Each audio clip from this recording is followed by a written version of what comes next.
firstly very grateful to Professor Ashok Gulati for having thought it fit that I should join this gathering, especially when you're talking on things which are going to be setting certain yardsticks for measuring performance in economy, not just for India, but also where you're critically appraising countries and the way in which they've handled the economy, particularly through the inflation management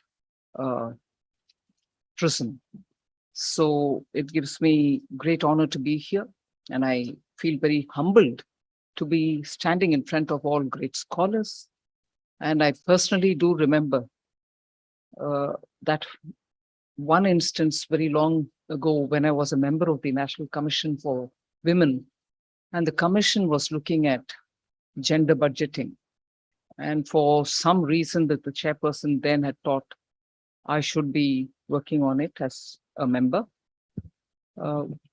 It is a practice in the commissions that they assign the members with some tasks, and gender budgeting, from among the many other things which were assigned to me, was one of the things. I had the rest of the commission also cooperating with me. And in that context, I don't know if Professor Shankaracharya remembers, had gone and seen him to take his advice. And since then, occasionally, at least whenever I've had the opportunity to benefit from his advice, I've valued every bit of it. So today, to be again in front of him, also Rakesh Mohanji, it's not going to be easy for me. It's as good as me, my first day in JNU, and take me for all the errors and omission commissions that I might post before you. I still remain a student of economics. But what probably can be drawn from the things that I say here would be like a process documentation of what has happened in the Ministry of Finance for the last 2-3 years, more than me formulating anything before this August gathering. I was very much in alignment with Deepak Mishra talking about how the world has faced situation, and also Ashok Gulati, with whom 1 or 2 times before and during the pandemic also, I've had an occasion to talk about the performance of Indian agriculture and the policies which have to be kept in alignment so that it enables rather than restricts agriculture sector. I start with saying, I think the days that we are living in today, particularly post the pandemic, are so different from the days of immediately after the Great Depression. So if there is a mindset somewhere which tells us handling inflation will have to be very similar to the way in which inflation was handled then, because the formulations have evolved from there, I think the evolution of handling inflation has evolved drastically differently in the last 4-5 years. So till before, let us say, the COVID, if still some shades of that principle of handling inflation in a particular fashion pervaded our policy making, I like to place it on record here that COVID, during COVID, and immediately after COVID until today, handling inflation has become only a subset of handling the economy. That over dominant control inflation so you'll be able to control everything else as a fallout is no longer, if I can say it with a bit of a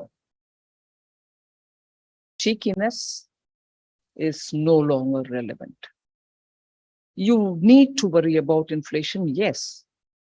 But if you look at the context in which we are talking about inflation, particularly since 2020, there are so many different factors.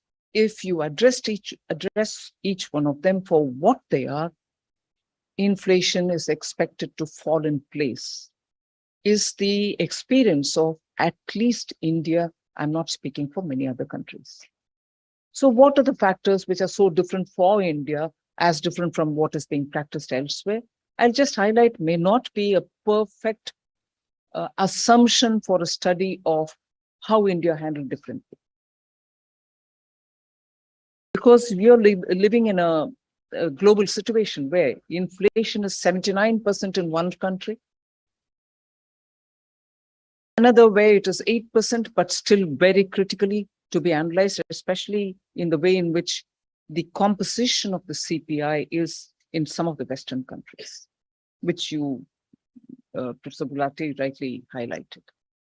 So with all that, when you're looking at the world around you, where today we are far more integrated globally, not integrated during the immediately after the Great Depression. The globe was not so well interconnected. But today we are far more interconnected. So as the pandemic spread, the inflation impacts also spread will be the right assumption to hold. And it does to an extent. But actually speaking, when central banks, and I thought it was only Sita Kanta here, but it's an overwhelming presence, and I dare speak on something to do with monetary policy as well. So when the central banks are deciding in a synchronized fashion to handle inflation, monetary policy is their domain, they will do it. I leave it there. But when they're acting in synchrony, it pleases the economists to know that, yes, this synchrony is what is required and therefore it's right. Let it go on like that. That's the solution, or that will bring the solution. Immediately for me, the question is, synchrony was there, synchrony continues, synchrony is to continue as per theory. Then why would some country which is well in that network have a 79%? And why some country which is the fountainhead of such theory have an inflation which is highest in the last 40 years?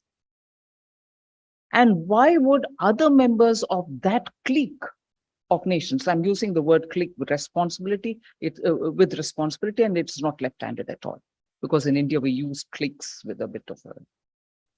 So countries belonging to that clique are also in 8-9%. Germany, 9% is as good as Turkey's 70%. It pinches, it hurts. And solutions there, therefore, by the theory, will go through only the interest rate route. So why is India different, and why we are talking about it?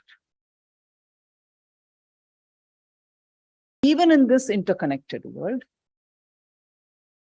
even when the interconnectivity is far more pronounced nowadays,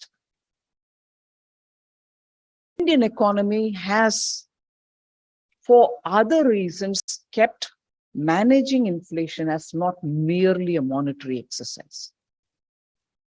Partly what explains that is what Professor Gulati said a minute ago. If the global disruptions because of supply chain and other things are bothering every economy today, inclusive of us, purely what is endemic, purely what is within India is the monsoon and the vagaries of monsoon, which has always kept us on our toes about supply chains, and which have kept us on our toes on the supply chain related. What supply chain? I've been saying, and I'm saying, you'll surely point out to me, what supply chain? You're saying India earlier was not so interconnected globally. The depth to which our economy was connected was not at all as much as it was for the other countries. And since after 91 too, the interlinkages took their own steady time, and probably we are far more connected now. So what lessons am I deriving from earlier when we were not connected? That's the lesson which has helped us even today. And that lesson is the one which comes out of the monsoon vagaries, the climate vagaries, not as a result of the climate change, which is happening in a far more pronounced way now, but India has had several agroclimatic zones, each one suffering or benefiting from the changes which happen because of good monsoon, poor monsoon, or excessive monsoon.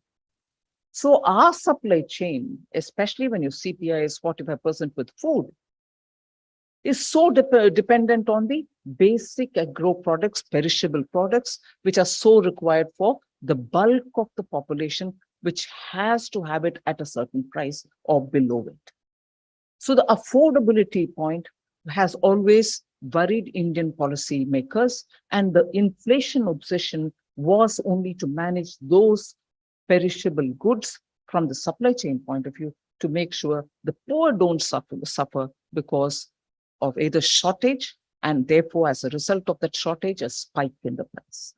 So governments have always spent a lot of time making sure onions are available, tomatoes are available, potatoes are available adequately, so that the poor who depend on this, because don't they depend on cereals? Yes, they do. But that is anyway given through the PDS.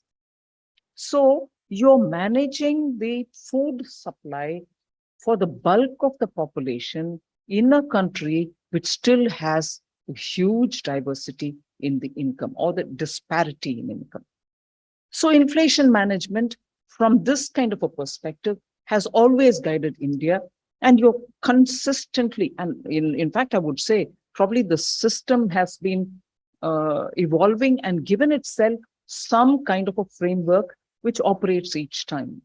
And I wouldn't say comfortable framework, but a framework nevertheless, so that you know what happens when monsoon fails in some district where crops suffer, in some other districts where there is excess crop, and also this test which happens from policymakers, the balancing that you're expected to do, because you have a vocal urban population, a vocal middle class, even if they're not in urban areas, which constantly pillory gums, and probably rightly so, for making food grains or perishable edibles or even basic essentials, which even can be under the FMCG, beyond their purchasing capacity or beyond the price at which they're comfortable with. So that pillaring happens.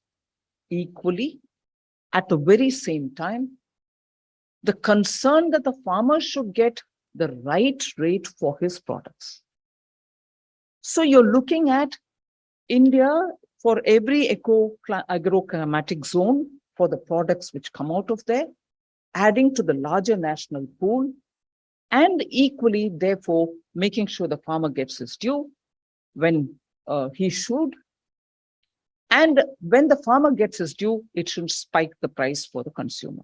So the Indian policymaker, much before the global disruptions happened, much before the deep global interlinkages happened, much before the war happened in Ukraine, much before the COVID, had gone through this drill year after year after year.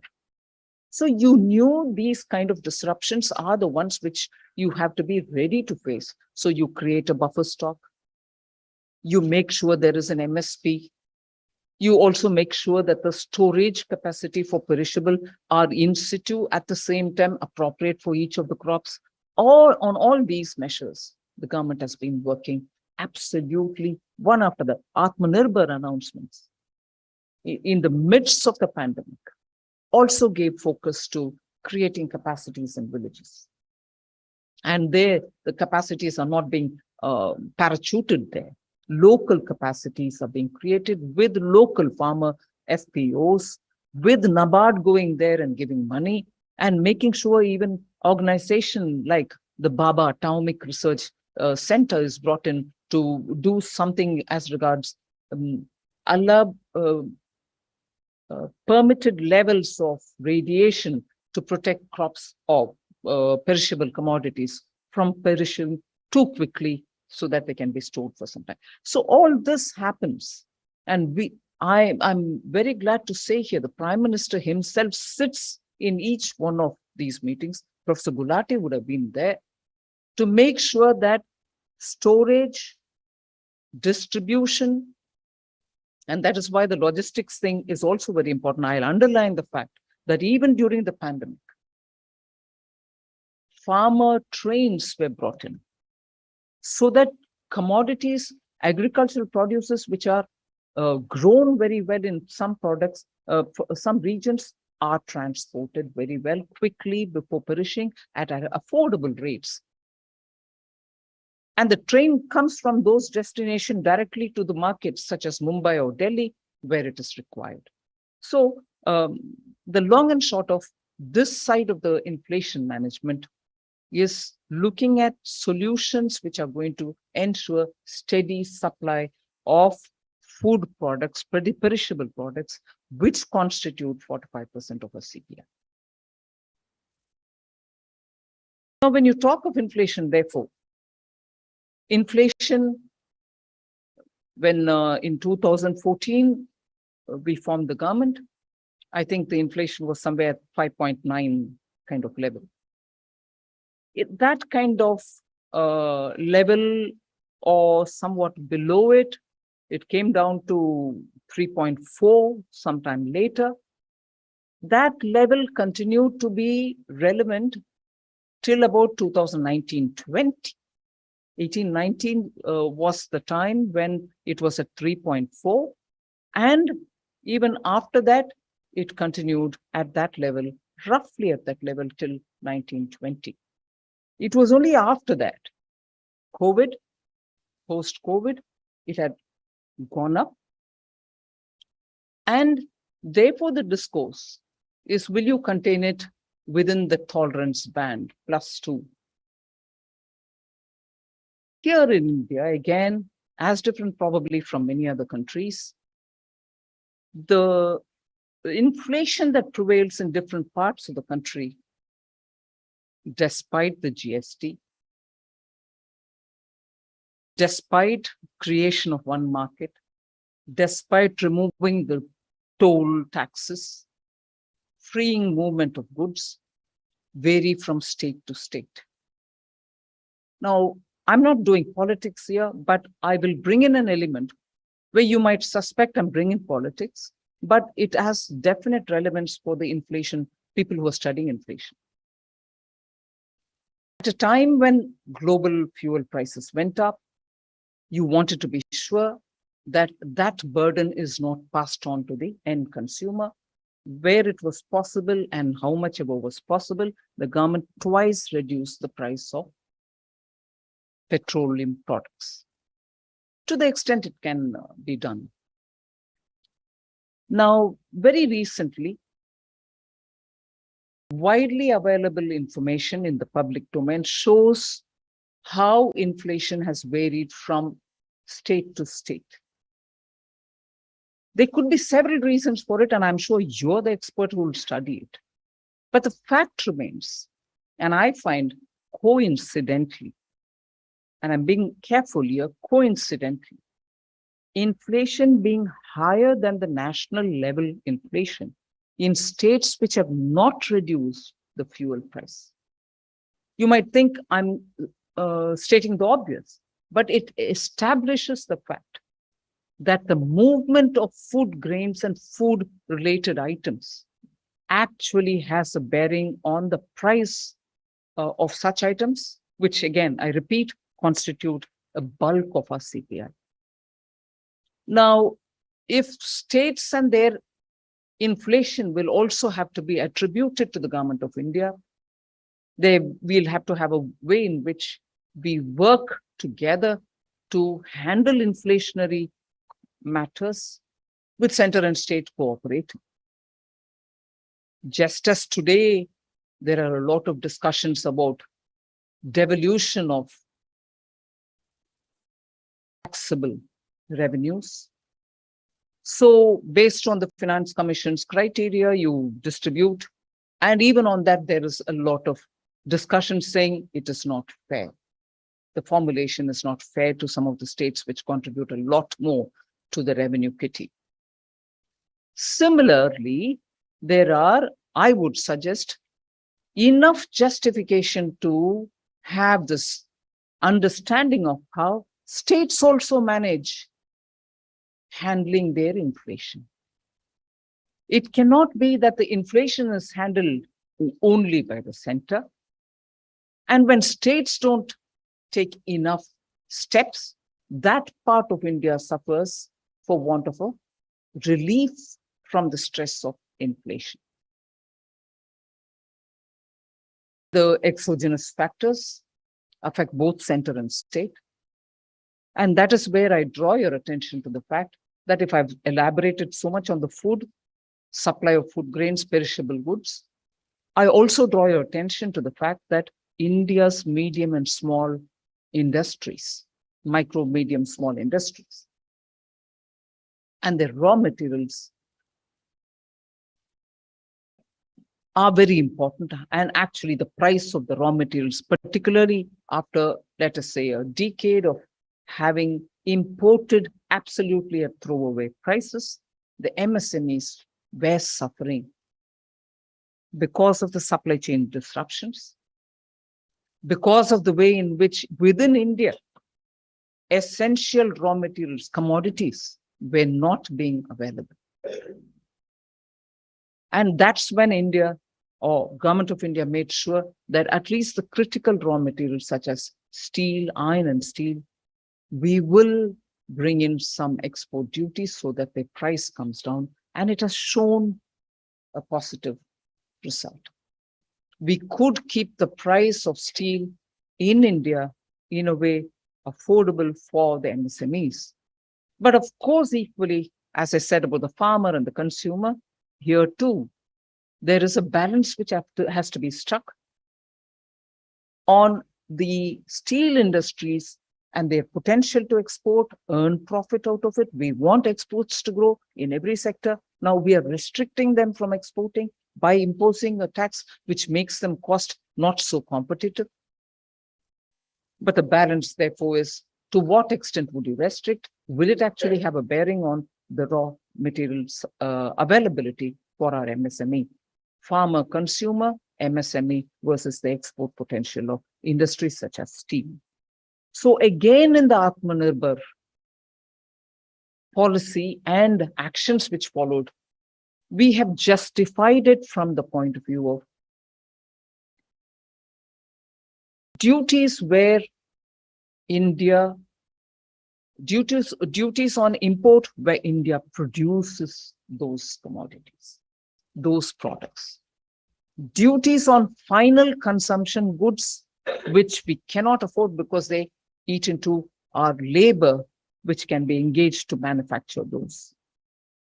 Duties definitely on those which can be mined and value added within India. So the import restrictions had a logic. They were not blind. They were not blindly imposed.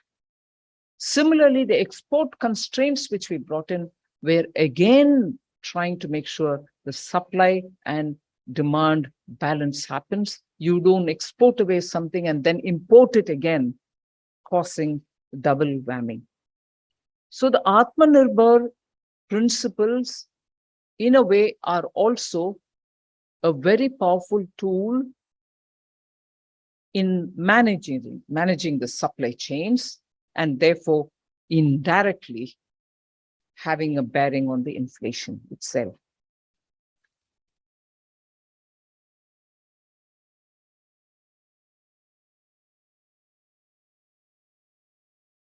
I did clearly say that the monetary policy and its focus on inflation control has been very sacrosanct, has been going through decades, evolving through decades.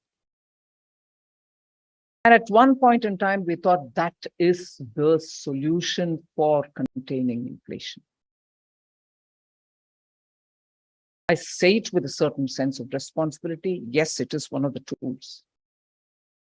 But sometimes, like for instance, in India, leave the policymakers, if you were to talk to people who are on the ground, who are actually the stakeholders of the Indian economy, they would say, particularly in a situation where we are in now, where economic growth will have to be unfettered.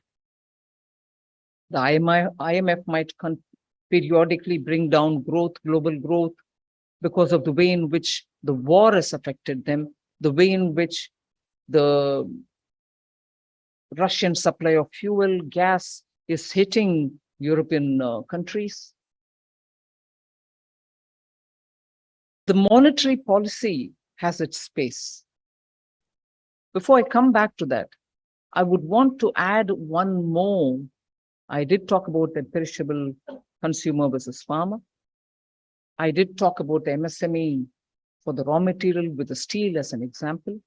I want to bring in one more example, again, that which we have consciously done in the last, let us say, 8-9 months, and drawn from the experience of last 2 years. India imports more than 80-85% of all its crude. We have oil wells in the Godavari basin. We have in Barmer. We have a lot of natural gas also being explored. But we import more than substantial amount of crude. There was a time, of course, in 2020, when the prices of global crude went down remarkably. And using that as an example, there are still arguments against our government's decision, saying at that time too, you didn't give the advantage of cutting down the price for the end consumer. You kept the tax at a certain level. And even today, very adolescent-like, amateurish allegations are leveled against the government, saying, oh, you collected so much. If it were to be parliament now, I would say collected and kept to where? But I know I'm not in the parliament. But collected. Collected for what? And how did the capital expenditure of this government perform between 19 to today? Please have a look. The data is before you. Every budget we present the documents to show how budget was utilized department-wise. So yes, when the price went down significantly, immediately we didn't give it to the end consumer to say you pay 1 rupee, because it was almost like coming to pay nothing. It was going into the negative terrain. The government, of course, at that time immediately made sure that the strategic reserves were filled up, brought in fuel, and made sure that infrastructure expenditure would be given a revving up. Infrastructure expenditure has been very high from 20 and had a 34% annual growth each year. This year having reached about 7.5 lakh crores. These are not possible without the government taking advantage of some of the global developments. And if I say taking advantage, it's not taking advantage to support my family or somebody else's family, the kitty with which you're able to spend on infrastructure. And why am I making spending on infrastructure so very important when we're talking about inflation? Asset addition, building of assets is one very noble objective, which all of you all will agree.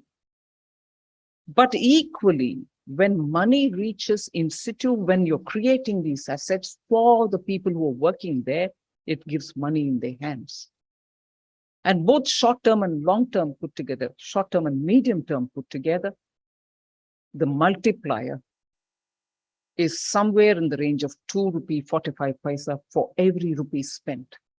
Whereas if I were to not spend on infrastructure and give it directly in the hands of the people, my multiplier is less than a rupee, 0.99.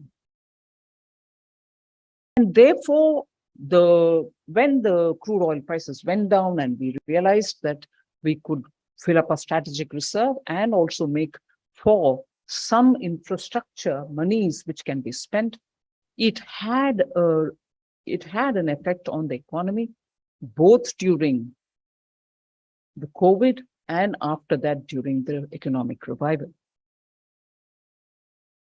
I agree, infrastructure fund, which was part of that cess, which was the excise duty that was being collected, has come off handy. Today, we are able to give every APMC up to 2 crores of rupees each to improve your infrastructure. And really 1 lakh crore has been allocated for that purpose. Any number of APMCs can apply, they will get it. Is that possible without government raising revenue? Where does this money go? This is where it goes. How does that help inflation? When your infrastructure in the ground is improved, the same farmer is able to find better market access, and with that market access, he earns more for himself because the product goes where the price is right for him. So that phase of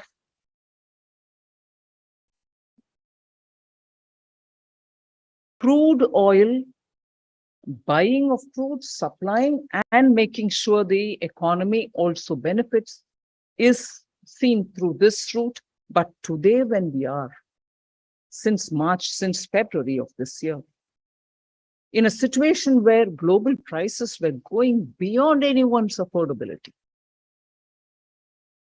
and we take the call in November once and again in April, I think, or early June, of reducing the price. To some extent, of course, it can't be as much as each one of us would want it to be. And at that stage, to take a very strong political decision. I respect the Prime Minister for his courage on this. Get it from Russia. Get it from Russia because they are willing to give you at discount. And how speedily did we ramp it up? Where we were otherwise, our entire import otherwise had only 2% or probably sometimes even lesser than 2% of Russian component into our crude basket. It was ramped up to almost 12 to 13%, all within a couple of months that we are talking about. And why? Why do we need to? Yes, we cut down the price somewhat, but can it be further strengthened? Can the burden on the Indian exchequer for having to import that much more at that much more price, can it be handled with a lot more sense of prudence? Will there be a political implication on it? Will there be a political fallout because of that? And that's where I give credit to the statesmanship of the Prime Minister to make sure globally that we did keep our relationship with all countries, but yet managed till today, managed to get the Russian fuel, which is what Japan is doing today, which is what probably Italy and some other countries are doing. So sanctions, wherever they are, sanctions, but countries are finding their own way to get that very Russian fuel, Russian gas. That also is a part of the inflation management.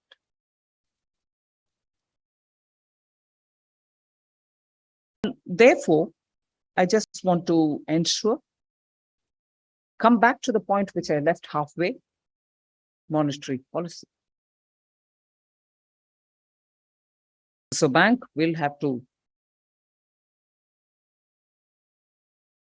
synchronize somewhat. May not be as much synchronized as the other Western developed countries would do. I'm not prescribing anything to the Reserve Bank. Let me be careful here. I'm not giving any forward direction to Reserve Bank. It is the truth that India's solution to handling the economy, part of which is handling inflation also, is an exercise where the fiscal policy, together with the monetary policy, has to work. It can't be singularly left to the monetary policy, which has proved totally ineffective in many countries. In very many countries which whose structures, whose economy's profile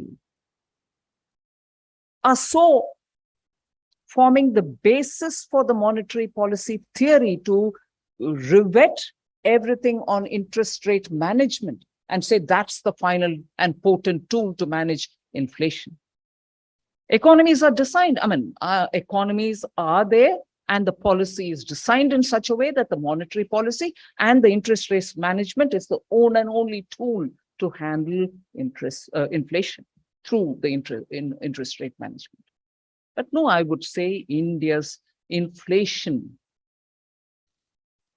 management, the word taming inflation, or the word keeping it within the tolerance limit, is an exercise of so many different activities, majority of which is outside of the monetary policy, given in today's circumstances. There could have been a time when people would have thought this is sacrilegious for the finance minister of a country to say that.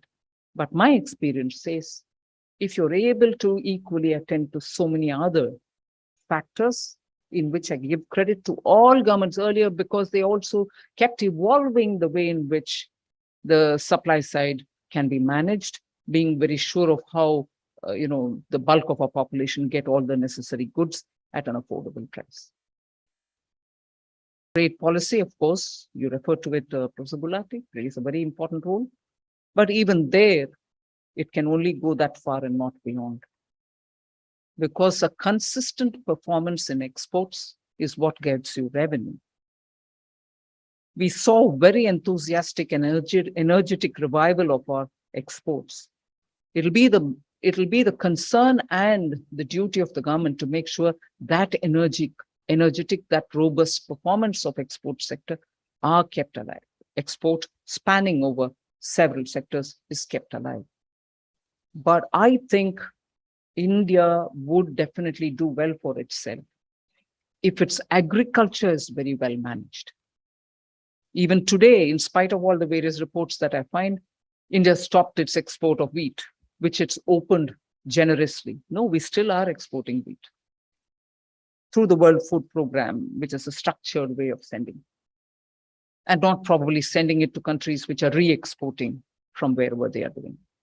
So the export continue, which means there is potential for Indian agriculture to feed our own people and also feed the world, if only we manage it very well. And there again, the balance is you want the maximum potential of agriculture, at the same time, maximum reward for that farmer who faces the situation. So I would say good management of the economy, ensuring the supply side constraints don't burden the economy, but yet do not too much regulate it. Timely and periodic response to the developments in the ground. Making sure the raw materials, our obsession sometimes, and right obsession, I'm not faulting there, obsession sometimes is to focus only on the perishable goods, but the focus will also have to be to support in terms of the input prices for small and medium industries, input costs for the agriculture, all of which also add to the burden of inflation. But even more, India's logistics has got to be fixed.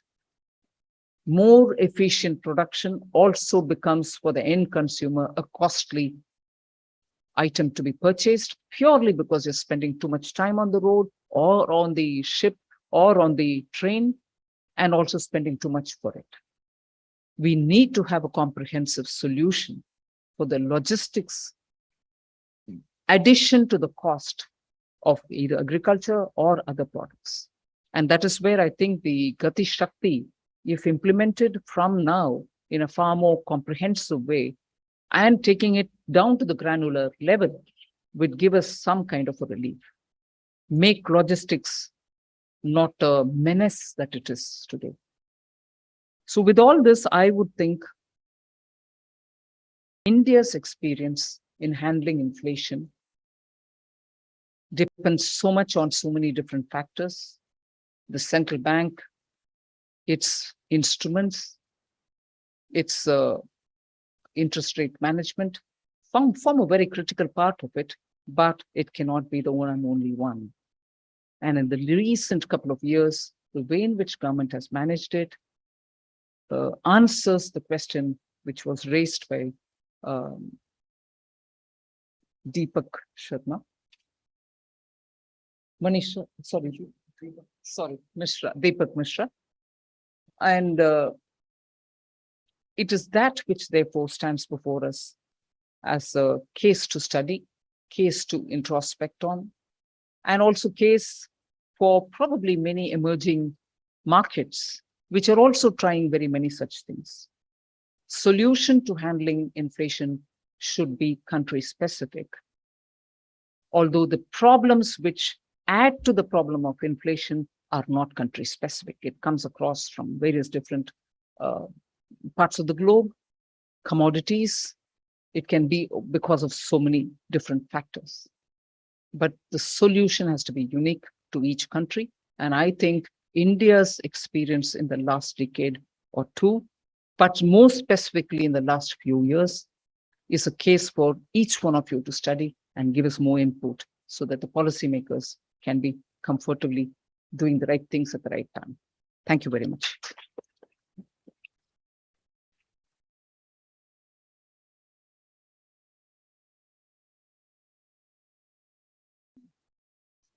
Thank you very much, ma'am, for enlightening us with deep learning and valuable knowledge.